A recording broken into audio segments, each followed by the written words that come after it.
तो श्लोक अपना पठन करें। क्या श्लोक है? अहं सप्तमी कक्षायां पठामि। अहम् अद्य श्रीमद्भगवद्गीता प्रतियोगिता अवसरे किञ्चित् श्लोकः घोषयामि। श्रवणं हरणक्षेत्रे कुरुक्षेत्रे संवेदायुयुत्सव।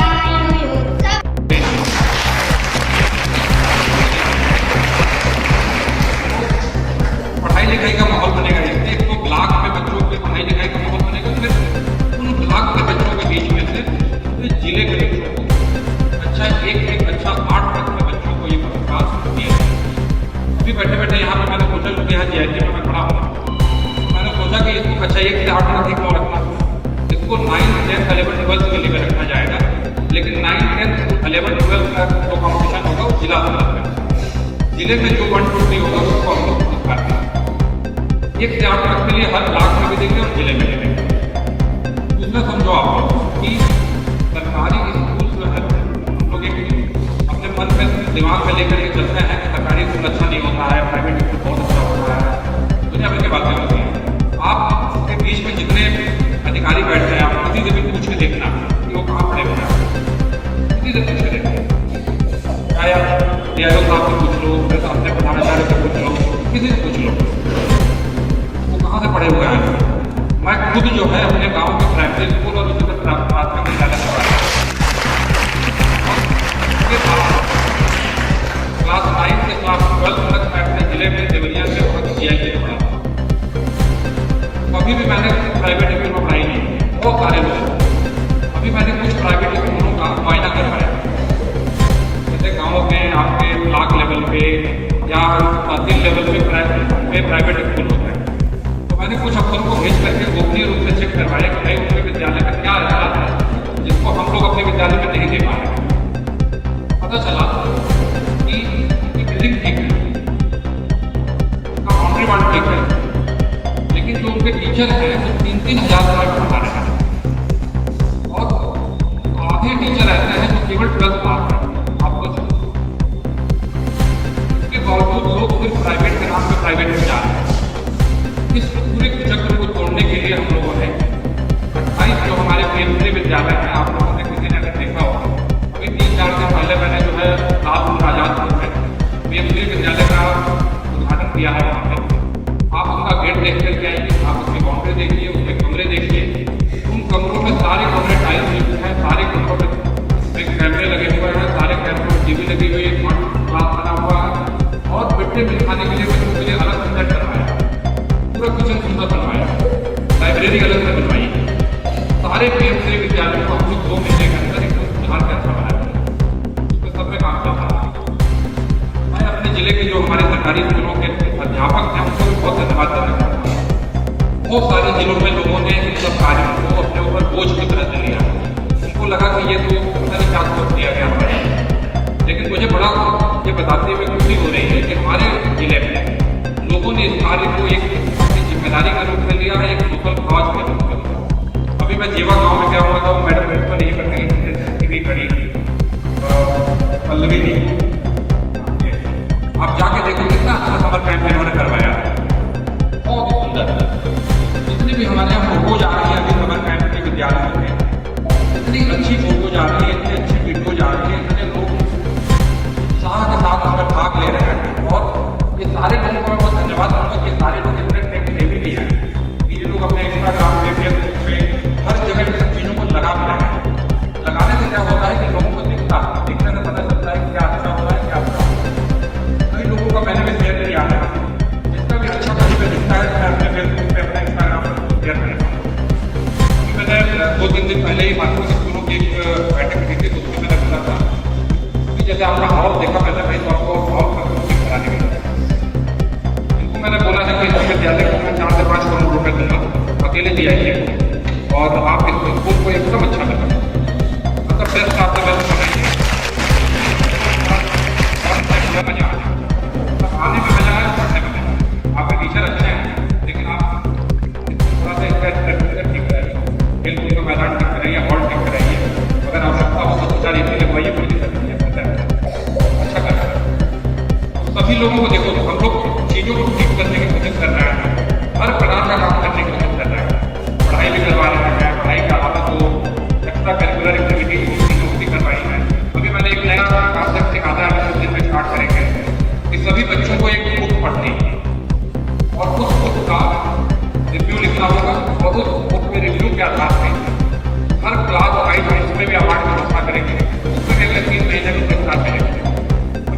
पढ़ने आए तो मैंने नहीं बताया उसको करना है। आप लोग पढ़ाई लिखाई के स्टार्ट में जाइए। अभी बरसात के बाद पेड़ लगाने का भी एक अभियान चलने वाला है। मैंने पंचायत राज विभाग से बोला है कि हर स्कूल में और हर खाली जगह में 2-3 तरह के पेड़ लगाने हैं। हरी वृक्ष होता है, सुना होगा, मैं पीपल, बरगद और पाकड़ के पेड़ को इकट्ठा करके लगाया जाए। इससे क्या होता है कि पूरा जब 15-20 साल बाद जब पूरा का पूरा अपना रूप लेता है। इस कार्यक्रम में मेरे साथ उपस्थित मुख्य विकास अधिकारी, जिला विद्यालय निरीक्षक, प्रधानाचार्य विद्यालय के सभी अध्यापकगण और जितने भी छात्र छात्राएं दूर दूर से विद्यालयों से निकले हैं, सभी को मैं बहुत धन्यवाद देता हूँ अपनी ओर से। देखिए क्या है कि ये आइडिया कैसे आया और क्यों हम लोगों ने सोचा कि ये बच्चों से शुरू करके और बड़ों तक लेकर के जाना है। आप लोगों ने देखा होगा कि पुराने जमाने में सबसे जो अध्यापक हैं वो शायद जान पाएंगे कि 2000 से पहले जब मोबाइल नहीं था तो आपको कोई भी समाचार या न्यूज लेनी होती थी तो सिर्फ समाचार पत्र पढ़ा जाता था। और अखबार से भी पहले कुछ साल पहले क्या होता था कि अखबार 2-3 दिन बाद आता था। पहले अखबार बरेली में आ जाता था, फिर शाहजहांपुर अगले दिन आता था। तो उसमें क्या होता था कि आपने कोई बात भी हो गई तो आपको पता चलते चलते पता चलती थी। लेकिन अब क्या है कि अमेरिका में कोई बात हुई और आपको अगले सेकंड यहाँ पे आप उसको रील में देख लेते हैं, न्यूज में देख लेते हैं, इंटरनेट के माध्यम से देख लेते हैं। तो इसका क्या मतलब हुआ? इसका मतलब ये हुआ कि हमारा जो जीवन है उसकी स्पीड बढ़ गई कि नहीं बढ़ गई? स्पीड बढ़ गई। जब स्पीड बढ़ जाती है तो उसी हिसाब से समस्याएं शुरू हो जाती हैं। पहले कभी लोगों ने सुना नहीं था कि बच्चों को, छोटे छोटे बच्चों को आज के डेट में हार्ट अटैक आ जा रहा है। आपने सुना होगा, खेल रहे हैं, कोई कार्यक्रम कर रहे हैं, कोई आदमी कर रहा है, अचानक गिर गया, उसको हार्ट अटैक आ गया। तमाम ऐसे लोग हैं, पहले किसी ने सुना नहीं था कि साइकोलॉजिस्ट जो होते थे या काउंसलर जो होते थे छोटे छोटे जगहों में कहीं नहीं होते थे। दिल्ली में होते थे, मुंबई में होते थे, छोटी जगहों में नहीं होते। आज की डेट में लोगों को साइकोलॉजिस्ट की जरूरत पड़ने लगी है। बच्चे आजकल टेंशन में आ जा रहे हैं। कितने बच्चे यहाँ पे हैं? बहुत सारे बच्चे हैं जो टेंशन में आ जा रहे हैं। गीता इसलिए बहुत इंपॉर्टेंट है। तो ये बच्ची ने अभी सुनाया आप लोगों को, ये देहरादून दक्षिणी विद्यालय में थी। मैं वहाँ का विद्यालय का मैंने पहुँचे रखा है, तो मैं हर 1-1.5-2 महीने में जाता हूँ। तो ये बच्चे वहाँ मुझे मिलेंगे। इसको मैंने बोला था कि ये बहुत, इस बच्ची को भी मैंने बोला था 3-4 महीने पहले कि अगर ये थोड़ा ध्यान देगी तो बहुत आगे जाएगी। और आज देखिए आप लोगों के सामने इसने कितना अच्छा पूरा का पूरा उसका सार आप लोगों को 2 मिनट में समझाया। 2-3 बातें हैं इसमें। ये जो कार्यक्रम है, ये पूरा कार्यक्रम आगे भी जारी रहेगा। सबसे पहले जुलाई महीने में अध्यापकों के लिए कॉम्पिटिशन होंगे इस पहले गए। तो सभी अध्यापक लोगों से मेरा रिक्वेस्ट है कि आप लोगों ने तैयारी शुरू कर दीजिए। ऐसा ना हो कि बच्चों को तो 100 श्लोक याद है, आप उनको 10 भी याद ना हो तो बड़ी सारी बेइज्जती हो जाएगी बच्चों के सामने। क्योंकि जो कॉम्पिटिशन होगा वो बच्चों को बुलाएंगे, उनके सामने कॉम्पिटिशन कराएंगे आप लोग। उसमें बच्चे भी सीखेंगे और आप लोगों को एक रहेगा कि भाई हमको बच्चों के सामने सुनाना है। दूसरा क्या है कि ये जो कार्यक्रम है कक्षा 1 से 12 तक जो अभी हुआ है, ये कार्यक्रम नवंबर और दिसंबर महीने में दोबारा होगा और इतनी ही धनराशि, इतनी ही पुरस्कार के साथ होगा या इससे भी अच्छे पुरस्कार के साथ।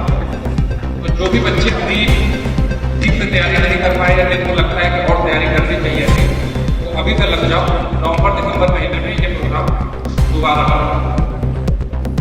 तीसरी एक सूचना हमने की है 2-3 दिन पहले कि नेक्स्ट ईयर जो अभी सेशन स्टार्ट होगा, इसमें जो हमारे सरकारी स्कूलों के विद्यालय हैं, सरकारी स्कूलों के छात्र हैं, इन छात्रों के लिए मैंने इसकी पढ़ाई लिखाई के लिए कॉम्पिटिशन की घोषणा की है। उसमें क्या होगा कि हर ब्लॉक में, हर क्लास में एक बच्चे को पुरस्कार दिया जाएगा जो टॉप करेगा उस ब्लॉक में। अब जैसे कक्षा 1 में जो सबसे अच्छा बच्चा होगा उस ब्लॉक का, उसको पुरस्कार देगा। तो इस तरह से 15 ब्लॉक और एक नगर निगम, 16 ब्लॉक में, नगरीय 16 ब्लॉक में हर क्लास में 16 बच्चों को इनाम देंगे और अच्छा खासा इनाम देंगे। 11,000, 21,000। संजय दृष्ट्वा पाण्डवानीकम्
पाठक कन्या इंटर कॉलेज शाहजहांपुर से हूँ। आज मैं आप सभी के सामने वर्तमान परिप्रेक्ष्य में श्रीमद् भगवद गीता की प्रासंगिकता के बारे में अपने विचार प्रस्तुत करना चाहती हूँ। धन्यवाद। जब युद्ध भूमि में अर्जुन ने अपने हाथों से गांडीव छोड़ दिया था तो केवल एक ही प्रश्न उसके मन में आया था कि मैं क्या करूं। और आज हजारों साल बाद करोड़ों लोग इस धरती पर किसी प्रश्न से जूझ रहे हैं कि मैं क्या करूं। यह प्रश्न सरल लग सकता है, लेकिन यही प्रश्न हमारे अस्तित्व, हमारी दिशा और हमारे उद्देश्य का केंद्र है।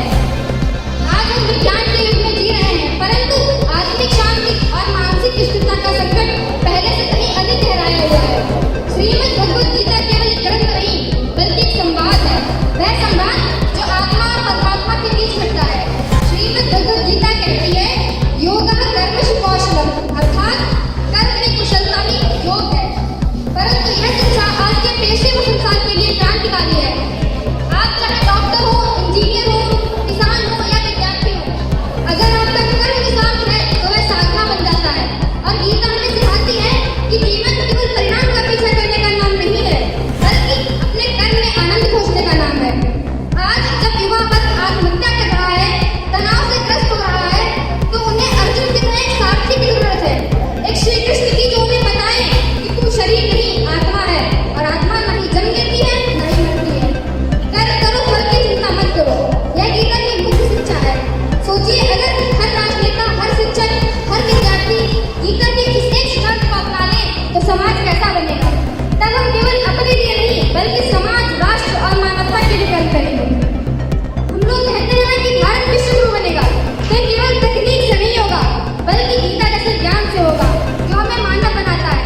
और गीता आज भी उतनी ही प्रासंगिक है जितनी कि युद्ध भूमि के उस पल में थी। आज भी हर मनुष्य अर्जुन की तरह भ्रम में है और हर मन को श्री कृष्ण की वाणी की आवश्यकता है। तो आइए आज हम गीता को किताबों से निकालकर जीवन की तरह हर एक सांस में बसाएं, क्योंकि जब मन भटकता है, आत्मा थकती है और जीवन भस्म बन जाता है तो उत्तर केवल एक होता है, गीता।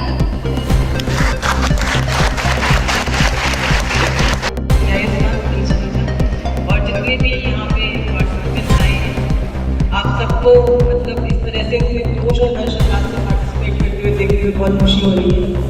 ये जो आइडिया था ये हमारे आदरणीय टीम सबका प्लेन चाइल्ड था, और इसका जो रिस्पॉन्स है मतलब फिनोमिनल रिस्पॉन्स है, मतलब हमने सोचा नहीं था इसका रिस्पॉन्स होगा। अभी हमने एक छोटी बच्ची को सुना तो मैंने भी जब सर ने ये बात करेंगे तो मैंने भी इंस्पायर हो गई का पढ़नी स्टार्ट की। और सर अर्जुन निषाद योग मैंने पढ़ा ढंग से, और जब ये बच्ची श्लोक बता रही थी तो मुझे लगा कि मेरे को पढ़ने में ही इतना समझने में टाइम लगा, तो कितनी मेहनत लगी होगी इस बच्ची को बाय हार्ट याद करने में। और उसको उसके बाद जब बच्ची ने उसका मतलब बताया कि बच्चे ने कितनी क्यों रेलेवेंट। तो आज की जनरेशन के बच्चे इसको अपना रहे हैं, ये बहुत बड़ी बात है। बीच में मैं कहना चाहूँगी जब हमारी जनरेशन आई थी यानी 90s के हम बच्चे आए थे, उस टाइम में पता नहीं क्यों किसी कारण से हम लोगों ने इस चीज़ पे इतना फोकस नहीं किया। पर आज वाली जनरेशन और आने वाली जनरेशन को इसको गुम करते हुए देखकर मुझे बहुत खुशी हो रही है। भगवद गीता किसी एक धर्म विशेष की नहीं है, एक वे ऑफ लाइफ है। और स्वामी विवेकानंद से लेकर हर बड़े महापुरुष ने इसको इंडोर्स किया है। और आज के बच्चे आगे वाली जनरेशन के लिए धरोहर को आगे लेके जा रहे हैं। इसका क्रेडिट शाहजहांपुर में टोटली DMC को जाता है। और मैं आशा करती हूँ कि इस कॉम्पिटिशन के बाद भी हम अपनी लाइफ स्टाइल में इंकलकेट करके रखेंगे। धन्यवाद। Thank you ma'am.